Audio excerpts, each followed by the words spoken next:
U.S. President Barack Obama announced new sanctions against Russian officials and a bank Thursday in response to Russia's decision to annex Crimea from Ukraine. The sanctions build on previous sanctions targeting influential Russian officials in an effort to put pressure on the country's economy.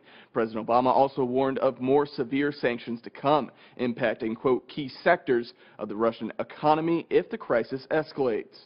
This is not our preferred outcome.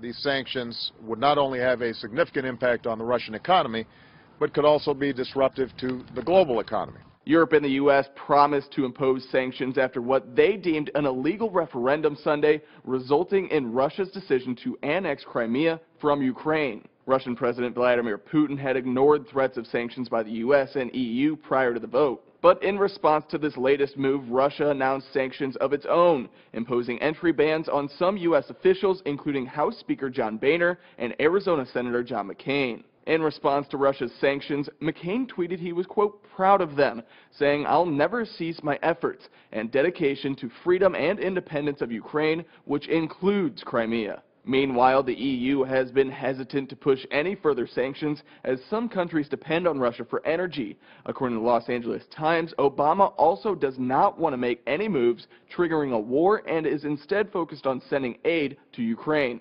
President Obama has made it clear the results of the referendum and Russia's decision to annex Crimea will not be recognized and is working with the EU to discuss further action. For Newsy, I'm Matt Moreno.